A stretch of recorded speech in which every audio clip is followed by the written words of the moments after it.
అభివృద్ధి కోసం నిధులకు ఎందుకు అడ్డం పడుతున్నావు? ట్రిపుల్ రింగ్ రోడ్డుకి ఎందుకు అడ్డం పడుతున్నావు?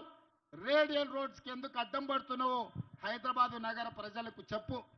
ఇవాళ గుజరాత్లో సబర్మతి రివర్ ఫ్రంట్ కట్టుకోవచ్చు, యూపీలో గంగా నది రివర్ ఫ్రంట్ కట్టుకోవచ్చు, ఢిల్లీలో యమునా నది రివర్ ఫ్రంట్ కట్టుకోవచ్చు. కానీ హైదరాబాదు నగరంలో మూసీ నది రివర్ ఫ్రంట్ ఎందుకు కట్టుకోకూడదు? బీజేపీకో నీతి, ఇవాళ తెలంగాణకి ఇంకొక నీత. గుజరాత్ను ఇంకొక విధంగా, ఢిల్లీ ఉత్తరప్రదేశ్ మరో విధంగా ఇవాళ తెలంగాణకు అన్యాయం చేయడానికే ఈ ప్రాంతంలో సికింద్రాబాద్లో నిన్ను ఎంపీగా గెలిపించి మంత్రిని చేసిండ్రా కిషన్ రెడ్డి గారు. అదేవిధంగా కేటీఆర్ చర్చలకు సవాల్ అంటున్నాడు.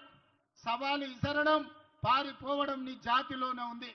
గంజాయి డ్రగ్స్ గురించి టెస్టులు అంటే నేను విశ్వేశ్వరరెడ్డి అమరవీరుల స్థూపం దగ్గర 6 గంటలు వెయిట్ చేసినాం, రాలేదు. అసెంబ్లీలో చర్చలు చేద్దామంటే నువ్వు నీ అయ్యా ఇద్దరు అసెంబ్లీకి రాకుండా పారిపోయినరు. మొన్నటికి మొన్న కంటోన్మెంట్లో శ్రీ గణేష్ని గెలిపిస్తే 4,000 కోట్లతో అభివృద్ధి చేసినా నేను చెప్తే సవాలు విసిరిండు. 4,000 కోట్లు ఎక్కడిచ్చిరో చెప్పు, నేను రాజీనామా చేస్తాను. శ్రీ గణేష్ 5,000 కోట్ల రూపాయల జీవోలు చూపిస్తే రాజీనామా చేయకుండా పారిపోయిన కేటీఆర్ ఇవాళ మళ్ళా చర్చలతోని సవాళ్ళు విసురుతున్నారు. నీలాంటి సన్నాసులు సవాలు విసురితే మా కాంగ్రెస్ పార్టీ కార్యకర్తలు పట్టించుకోరు. ఒకవేళ నువ్వు సవాలు విసిరేది నిజమే అయితే కంటోన్మెంట్లో శ్రీ గణేష్ తయారుగా ఉన్నాడు. అక్కడ నిధులు ఏమిచ్చిండ్రో నువ్వు వాటి జీవోలు ఇస్తాడు, నువ్వు రాజీనామాకు సిద్ధంగా అని చెప్పి ఇవాళ కేటీఆర్కు నేను సవాలు విసురుతున్నా. मित्रों, हमारे मुसलमान भाई बहनों को आज मैं शुक्रिया अदा करना चाहता हूं, क्योंकि यहां के कारपोरेटर फराज हमारे साथी, हमारे मित्र कौसर भाई एमएलए बनकर ये नवीन यादव को जिताने के लिए बारिस्टर असद साहब, जिसका एमआईएम पार्टी का सदर साहब नवीन यादव को दुआ दिलाने के लिए, इस चुनाव में जिताने के लिए कौसर भाई को साथ देकर शेखपेट में मुझे भिजाया। मैं एक बात हमारे मुसलमान भाई बहनों से मैं याद दिलाना चाहता हूं, नवीन यादव गरीब का बेटा, ये नौजवान को पहले हम नहीं पहचाना। 2014 में असदुद्दीन ओवैसी साहब, अकबरुद्दीन ओवैसी साहब पहली बार इनको एमएलए उम्मीदवार बना के जुबली चुनाव में इनको लड़वाया। पहली बार ये एमआईएम से जुबली असेंबली चुनाव में ये चुनाव लड़ा था। उस दिन ये कामयाब नहीं हो सका, क्योंकि वो समय पर इनका तजुर्बा कम थे। असद अकबर साहब का काम बहुत ज्यादा थे, कोने कोने पे घूमने में लग गया, जुबली हिल्स पे इन्हों जीता नहीं।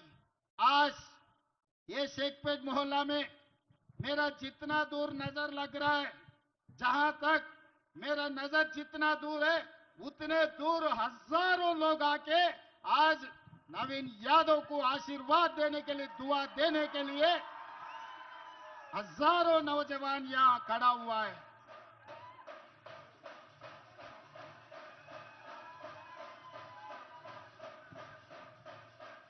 मुझे भरोसा, उम्मीद आ गए, आने वाले चुनाव 11 तारीख 30,000 मेजॉरिटी से नवीन यादव जुबली से एमएलए बनने वाले हैं। ये 30,000 में आधा हिस्सा शेखपेट का हिस्सा, 15,000 मेजॉरिटी शेखपेट से दिला के इस चुनाव में शेखपेट का ताकत, शेखपेट का शक्ति आप लोग दिखाने वाले हैं। भाई, मैं एक दूसरी बात याद दिलाना चाहता हूं, आप लोगों को पता है सिराज इधर हैदराबाद का लड़का है। सिराज वर्ल्ड क्रिकेट कप जिता के शहंशाह बन के हैदराबाद आए तो उन्होंने पढ़ाई नहीं है तो भी पूरा हटा दे के डीएसपी सिराज बनाया कांग्रेस पार्टी सरकार ने।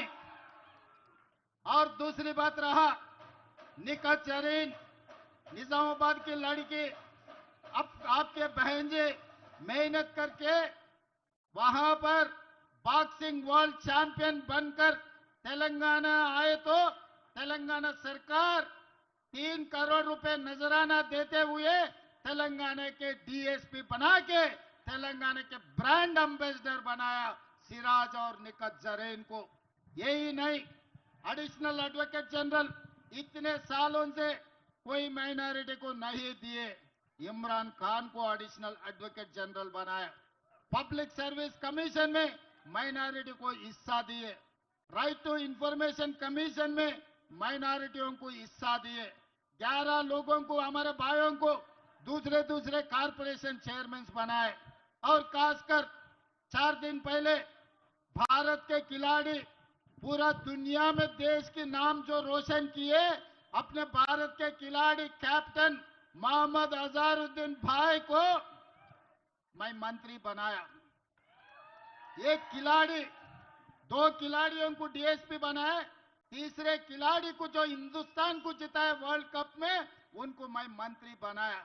भाई, माइनॉरिटी का मुसलमान भाइयों का हिस्सा अजहरुद्दीन साहब को हमने मंत्री बनाया।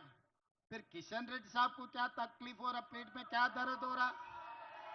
किशन रेड्डी साहब ने दरखास्त रखे गवर्नर साहब को, भाई अजहरुद्दीन को मंत्री नहीं बना देना, आप वक्त नहीं देना। मैं पूछना चाहता हूं शेखपेट से किशन रेड्डी साहब को, आपके बाप का जागीर जायदाद हम नहीं मांगा। हमने गुजरात नरेंद्र मोदी जी का जमीन जायदाद हम नहीं मांगा। तेलंगाना रियासत में जो हमारे मुसलमान भाइयों का हिस्सा, जो मंत्रिमंडल में उनका हिस्सा, मोहम्मद अजहरुद्दीन को हम मंत्री बनाए। आप नहीं, मोदी जी नहीं, अमित शाह नहीं, सब आके खड़ा रहे तो भी हम लोग मोहम्मद अजहरुद्दीन को मंत्री बनाया। मंत्री बना के माइनॉरिटी के हिस्से माइनॉरिटी को दे दिए। भाई, कल मैं रहमत नगर में भाषण दे रहे थे। मैं बोलने का मतलब, मुसलमान का मतलब कांग्रेस, कांग्रेस का मतलब मुसलमान।